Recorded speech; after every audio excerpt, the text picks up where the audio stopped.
Welcome in, everybody. So. Sorry, I cut you off. Welcome in, everybody.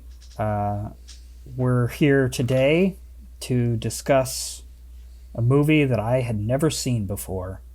You never seen this before? I'd never seen this before. Oh, we went over that, I think, a couple weeks ago. Probably. I've seen it probably 5-6 times before this, so. I didn't hate it. I enjoyed it. I thought it was pretty fun. And the movie, of course, that we're discussing is Death to Smoochy. Smoochy. Oh, man, I watched the wrong movie. Oh, no, not again. Yeah, another Robin Williams to wrap up the November Robin Williams month. We had a reason for why we were doing this. I think it was because... That went out the window. Yeah, that went out the window. But I think we found reasons for all of these movies as to why we were doing them in November. And there was a tie to November for each movie somewhere. I think one of them ended up being like a sound or crew member of the sound. Yeah, the boom operator's birthday was in November. It got a little ridiculous. And we're like, the others were good, but I don't know why, but November just feels like a Robin Williams kind of month. Yeah, I don't know what it is about him that makes me think of November. I want to say good. I feel like Good Will Hunting came up as a thing, and we felt like it was like a fall movie for some reason. Yeah, I think the leaves cover, on the bench. Yeah, I think the cover, or something. Yeah, poster. But then we didn't pick that movie. No, there's no other tie to November. I think it's a little sad. To the best of my knowledge, I don't believe that Robin Williams ever did a Christmas movie, like a holiday movie. I don't think he ever did. And that's sad. I mean, Tim Allen's done a whole bunch. Arnold Schwarzenegger's done one. Yeah. And Robin Williams never really did one, which I think is just he didn't. There's no... Yeah. There's not really Thanksgiving movies that often, right? No. It's like maybe Halloween. Thanksgiving. Christmas. Is that a movie? Yeah. It's about a time-traveling turkey. No, you're fucking with me. No, it's a real movie. Look it up. Sure. Okay, sure. Let me Google. Yeah, Google it. Thanksgiving. I think there's a trilogy. It's about a turkey that kills pilgrims. I didn't Google it. It's about a turkey that kills pilgrims. Okay, now I'm Googling it. Anyways, the movie we did. Oh my god. Yeah, it's real. I told you. There's a thing that says Thanksgiving sequel. Yeah. 2012. Are you kidding? Oh my god. There's a bunch. They'll make anything. All right. So, anyways, the movie we did this week is Death to Smoochy. Mm-hmm. Give me the thermometer, or I'll guess the thermometer. Yeah, guess. That's fun for me. I don't know if it's fun for anyone else. But I enjoy it. Because I know the answer, and I look at it and go, ha ha ha, you're wrong. Right. I don't take any joy in it. I'm going to say both critics and audience are in the high 50s, 60s range. Nothing over 69. All right, audience score 66%. How'd you guess that? I thought this was a better movie. That might be about right though. Actually, the critics is a 42% coming in rotten. This is like, I feel like we only had 1 or 2 rotten movies before since we were doing this. I agree, and that's gonna come in. I think they base it off of the critic score, whether it's fresh or rotten. Right, and that's under 50%. So to be fair. I can kind of see where they're coming from. Yeah, I know. It's a little all over the place. Yeah. It's vulgar. And that's why I like it. Not the vulgar part of it, because it's stupid though. And I always thought of it like, I like dark comedies. Yeah. And it is pretty much, it's labeled as one. It's a parody of those, that child. Because like, yeah, the child. You watch Sesame Street and like show Star and like Barney. You always and then remember there's like a falling out, or we didn't know what happened to Steve from Blue's Clues. Right. Like there's like stuff like that, which I watched a little bit of that, but I outgrew that show quickly when it came out. But like, there's a new Blue's Clues guy. Yeah. who's like super buff, I guess, and like somebody buff? saw him Yeah. at a bar in Hollywood, and he's just like a bro, and it's like it's so weird that like these people that are like We've sunk that that low. dance around in Barney's suit is actually, you know, a guy over in the corner smoking cigarettes. Yeah, I was gonna shoot smack in his veins or something. And I like that So, that's what we do. this movie kind of looks at that. I like how in the beginning, in the first like 10 minutes, you get so much information, and it gets you set up so fast, which I really liked. It kind of made me pay attention more, just because it wasn't a slow moving build up kind of thing. Like they start with the song, and then all these, you know, he's happy with kids and stuff, and then cut to him at a restaurant taking bribe money to get these kids on the thing. And then they're the FBI agent, and he gets taken out. And, Praise cocksucker. yeah. I don't know why I'm just like. And God. I like that it's a Rainbow different role. fucking Randolph. Yeah. That's the line, dude. That is the line. I like that it's a different role for him. It's definitely a lot darker than a lot of any of the other roles that we've watched him in this month. He's the bad guy. Yeah, he's the bad guy. Is there not another movie where he's the bad guy? He's not the bad bat. He's kind of a There's a MacGuffin. couple, actually. Yeah. Because he is the bad guy through most of it, but in that third act, he really kind of like comes back around and is a little bit. Yeah, a little so bit. Great. There's a slight redemption to it. So Yeah. It's probably we can't make him out to be a complete asshole, so he's got to redeem himself a little bit. Right. Even though he baked cock and balls cookies to try to sabotage Smoochy. Right. He frames him the Nazi thing. Yeah, I love that. Like the parade. some- I love that the main bad guy is like the Parade of Hope type people that are like charities and stuff. Yeah. That are just misusing these funds and taking a little cut off the top. Like Jon Stewart's the bad guy. And everyone's corrupt. Yeah, Jon Stewart's bad guy. Everybody's And corrupt. I'm like, holy crap! It's like so, and he's the one beacon of hope. And then that's so great to skip to kind of the end because you have the you have Tommy, the female Irish mobster boss, who it like gets befriended by I'm blanking on his name, but his last name is Mopes, right? Yeah. Sheldon. Yeah. Sheldon. And so they're like good. And then when he almost snaps at the end, she's like basically like, no, let us do it. You know, don't let them, which is so cool because then you let him keep that innocence. Yeah. And just let everyone else be corrupt. But then it almost feels like it's okay for the mobsters to do it because they're friends with the good guy. Right. Even though they're fucking killing people. You're like, that's what makes it so. Yeah, I didn't really realize that, like, he's the only one that isn't corrupt, and he almost loses that at the end. Yeah, he's almost pushed to the point, but they pull him back. I think they probably see a lot of like the good in him with helping the like boxer guy before he gets killed, and he makes a lot of friends despite them being bad people. Like, bad people will do bad things for you if you're a good person. Yeah. That's what we're saying. Make friends with mobsters, kid. Yeah. Befriend. I think it goes to the, you could probably accept anyone.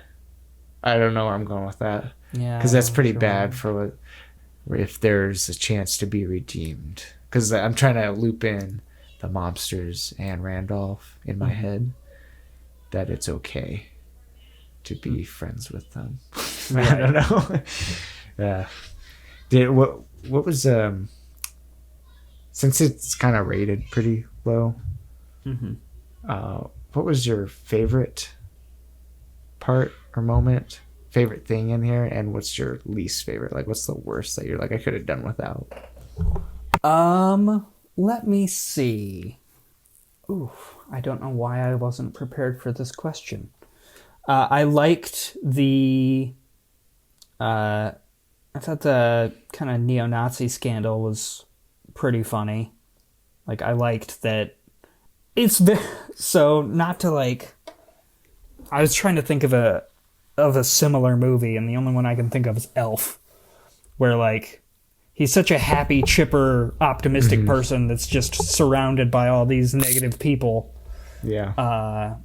But he still maintains himself throughout it. But just the whole, like, the fact that Randolph, whatever, you know, kind of sets him up to go to a neo-Nazi thing, and the way that's all revealed, and then the cops show up is just, you know. Do you think Randy called the cops, or do you think they just showed I up was 'cause thinking they knew? that. I think that he probably did. I feel like for it to happen at that time, otherwise Sheldon gets a chance to get away at some point.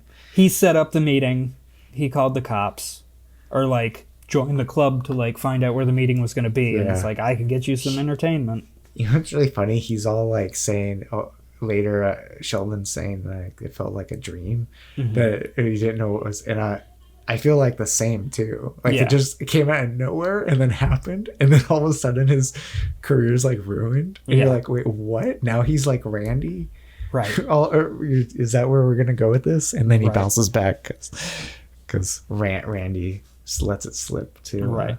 And I love that he's going to like try and save Sheldon at the end, but then he gets stopped by a kid or people on the street, and they're all wanting to take pictures with him and stuff. So he stops to take pictures and smiles and stuff. Oh yeah. He still has like, because I think that's the thing with his character. They didn't go into it that much, but it's he became corrupt, right? But he must have cared before. He wasn't just in it for the money, because he was like Jon Stewart's character said, like that's ass money or something, ass white money or something. Yeah. That he was doing for because he's making a bunch of money doing the thing. Right.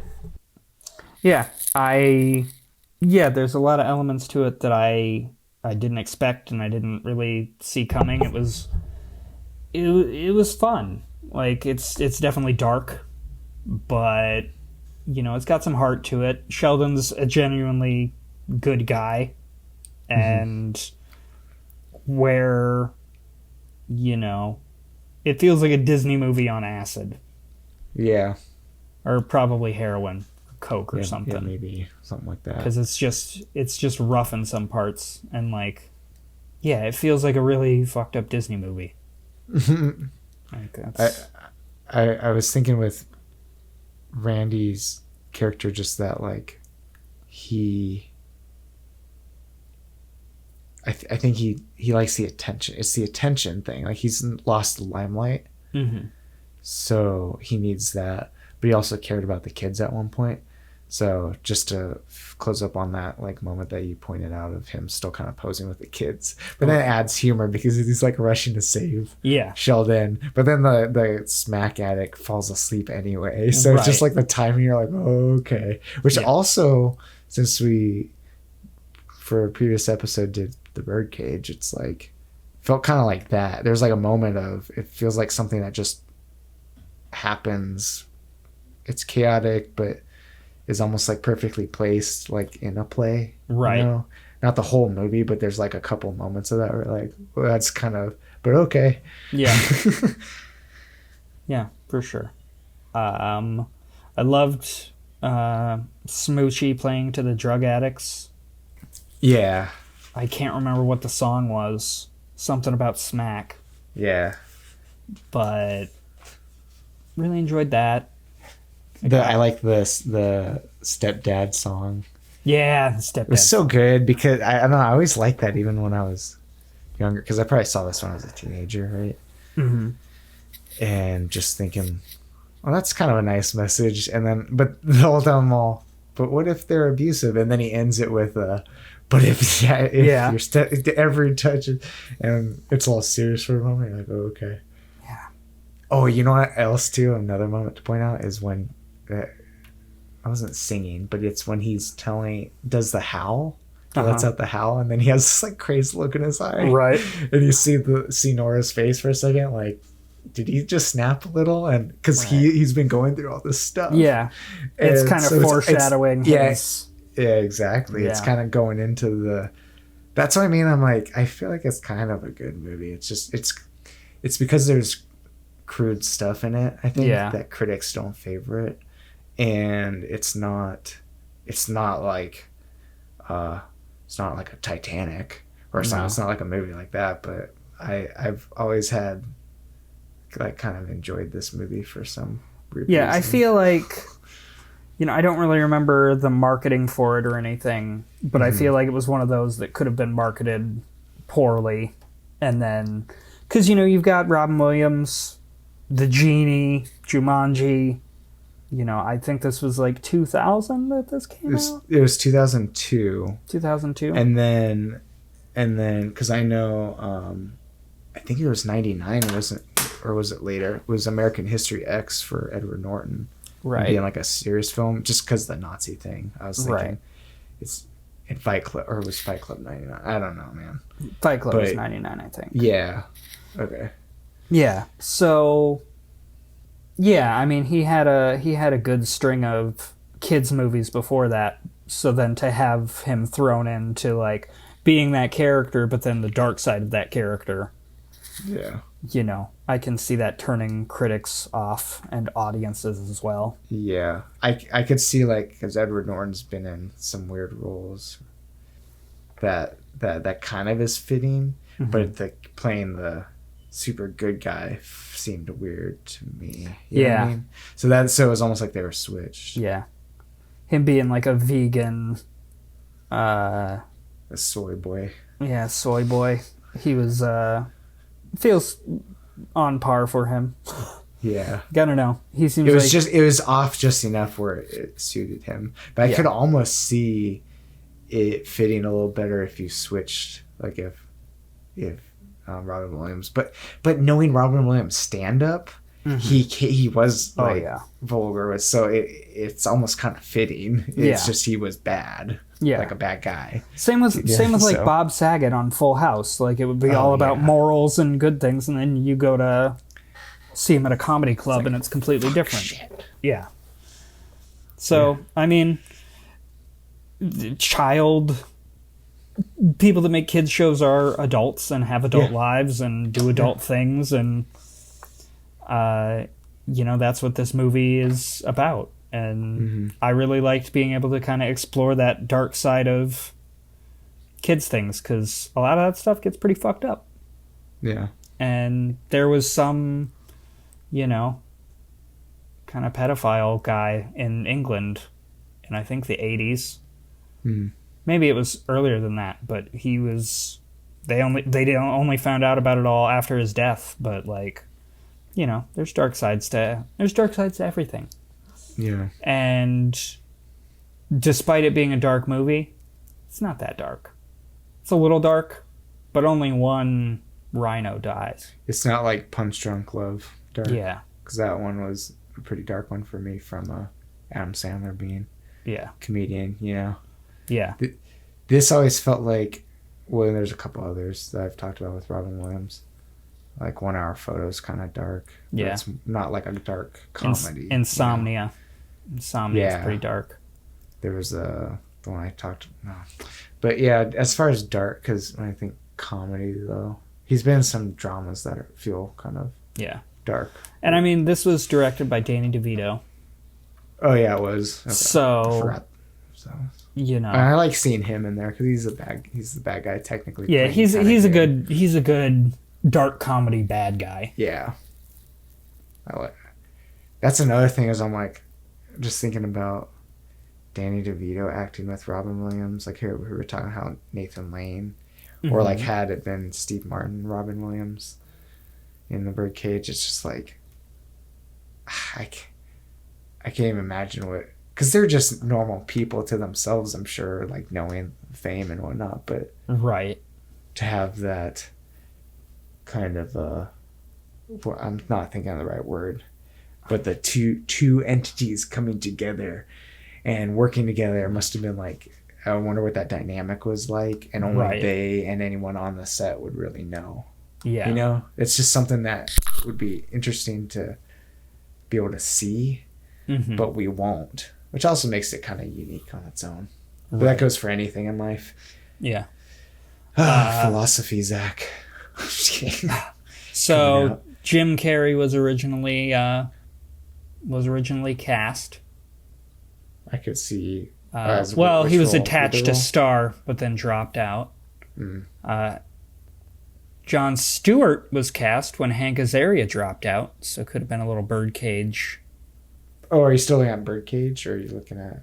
No, I'm looking at Death to Smoochy? I'm looking at Death to Smoochy. Okay, so then that was another thing I was thinking. Not that it was the same. I feel like there's another one. Mm-hmm. Nathan Lane was Timon, right? Yeah. Voice Timon, and then Robin Williams did Genie. So I was just thinking, oh, they worked with Disney, so Right. stuff like that, or people make connections, or maybe that didn't come in to play. Maybe they had stuff to talk about with Disney. I don't know. Yeah. Maybe. I mean, Danny DeVito was also in a Disney movie. Oh yeah, Hercules, right? Yeah. Yep. But I mean, I was pleasantly surprised by this one. I had never seen it before. It didn't really interest me because, again, like, I'm a big Robin Williams fan. I haven't seen all of his movies, and I like that I haven't seen all of his movies because it leaves me more to explore and find. But this one also seems like one of his kind of darker roles that I don't think if I would have seen it, when it came out or earlier, I think it would have kind of tarnished my view of him a little bit. Yeah, that's interesting. Yeah, I guess I came to understand that kind of. I don't want to say. I want to say I might have been 15 when I saw this movie, to be honest, but I could have been like 17 or 18, which means it had been out for 5 years, 3 to 5 years, depending on how old I actually was. Mm-hmm. And I didn't feel like it did it for me, even though I knew him as the Genie voice and stuff like that with. And then what other stuff? I guess growing up, I would have seen, like, I have this article open that mentions Patch Adams. Yeah. Which I know wasn't like that kind of movie, but it seemed like good to me at the time as a kid. But then I did see it when I was older, and I was like, oh, I get what people were saying about it. Yeah. Yeah. What other movies haven't you seen? Of Robin Williams? Robin Williams, yeah. Oh, Awakenings, What Dreams May Come. I don't think I've seen that. Let me check. Oh, wait, no. I think I remember that one vaguely. I probably saw it once. It's What Dreams May Come. Yeah. Well, yeah. I think I saw this movie, but it was like a long time ago. Oh, he did do a Christmas movie. No. In 2014. It's called A Merry Friggin' Christmas. No. Yeah. RV. Yeah, I know, I I've saw seen that one. RV, Some of his newer ones I didn't see. I saw License to Wed. I saw Man of the Year. Wasn't so Saw great. World's Greatest Dad. World's Greatest Dad is another dark one. Really? Yeah. Oh, maybe there is another. Yeah, it's about a... I've seen What Dreams May Come. At least, seen but I What think I only Dreams May saw it Come? once. Yeah, I was reading the plot real quick, and I remember I saw it a long time ago. It was like, oh, I remember this weird one movie with him, and then I read the thing, and I was like, oh yeah, I've seen that, but I did not remember a lot of it. So there are Same thing right now. 2 Christmas movies that Robin Williams was in, but they're just not very... They weren't big hitters. What was it? World's Greatest Dad is a real fucked up one. His son, his son's like a perverted kind of kid and ends up dying from self asphyxiation, but when you're like jacking it. Oh, autoerotic asphyxiation? Yeah. Not that I know Yeah. why. But I've just heard it uttered so many times. That's right. But he dies from that. Stop looking at me, Jake. Sure, man. Whatever. No, his son dies from that, and he ends up writing like this beautiful suicide note, and like kind of hides the story as to how his son committed suicide, and ends up like becoming not notorious, but like it gets out into the community and newscasters, and oh, this poor kid committed suicide, and it becomes this big national kind of event when really his kid was an asshole and died while he was jacking it. Yeah. So wrapping up Robin Williams month. I don't have anything else to say about that this movie. Yeah, I didn't really have But too much. wrapping It up was Robin Williams what it month, was. if you had to pick one Robin Williams movie as your end-all, be-all favorite Robin Williams movie, For what the would month, it be? or you're saying end all be all, like out of all of his movies? Out of all of them. Could be one that we watched, could be one that we didn't watch. It's hard. I know. There's so many. Because, I mean, Genie sticks in my head because I'm a nostalgic millennial that grew up on Disney. Yeah. So, you're welcome, Disney, for my patronage. Yeah. But, because I'm like, there's so many movies I like, but I know aren't really that good, but I like. Mm-hmm. So, Aladdin was like, Aladdin and Lion King were my two favorite Disney movies. So I want to say that one, but it's just a voice for voice acting. Right. I think it still counts. My dad liked Good Morning Vietnam, so that Good one Morning comes Vietnam's to a mind. good one. And we used to watch that in Popeye, but that's Never like saw one of his Popeye. first. You never saw Popeye. It's like his first. Wait, no, I'm on here. Technically, it's his second movie. He had I'm gonna go Mrs. Doubtfire. I know I have that. That's mine. And then he also was a voice in Ferngully, which is also another anime movie that sticks in my head. I'm going through all the movies. Yeah. Good Will Hunting, though, as a movie is great. Yeah. So wait, should I go based off of, I know I should probably just go based off of my interpretation of your question, but Yeah. is it based on his performance? Just one I like? I'm Or is going it by the performance. best? Okay. Oh, flubber. Yeah, I know. I just was thinking, wasn't that? Jack was always fun as a kid. I honestly think Good Will Hunting, because that seems like such a good movie. But it's really more about Matt Damon's performance. Yeah. I'm going Mrs. Doubtfire. Because he's in a lot of other movies, but, like, yeah, he's in Dead Poet Society, but he doesn't really do a lot. Like, it's still a good movie, but it's more about the kids than it is about him. Yeah, Good Will Hunting same is more thing about with Good Will Matt Damon Hunting. than it is about him. He plays big parts for them. Yeah. I might acquiesce on this and say, because what you're saying is also kind of the same for even Aladdin, even though he's a big part in that. I feel like as a main character role and performance, Mrs. Doubtfire, because I just feel like his reactions to stuff, like we kind of talked about before, not to rehash it too much, was like, you know, he's upset about his kids, and he just a good job of portraying that, even if it's the rest of the movie and the plot isn't that great. Yeah. That one's also been another one that has a personal spot. Yeah, my little fleshy organ thingy that's right in the middle of my put chest. that back in, man. Yeah. Well, I might need to call a doctor. Well, thank you everybody for coming along with us to Robin Williams month. Yeah. We're going to try to do more theme months in the coming months, and also we're going to get our social media active here shortly, and we'll let you guys know, and you can follow us, and we'll do more name that movie kind of things, and you guys can kind of reach out to us and tell us what movies you want us to watch, because we've got a list, but we're always open to suggestions. Yeah, that'd be fun. We want more feedback. We want to hear from you. So we're getting our avenues together to be able to do that. So have a happy Thanksgiving time, and we'll see you next week. Next week for the holiday month of movies, right? Holiday movies. Holiday movies. Are we deciding which one first so we can tell them, or just give them? Sure. If you want to tell them, I can tell them. Do you want to pick based off of what I texted you? Yeah, just pick one. Just pick one. Yeah. I just watched it anyways, but I'm gonna pick it again. Home Alone. Okay. Let's start with that. Let's say that. Yeah, that's good. Yeah. All right. Great. Thanks again, everybody, for listening. Stay safe, and we'll see you next time on The Shack.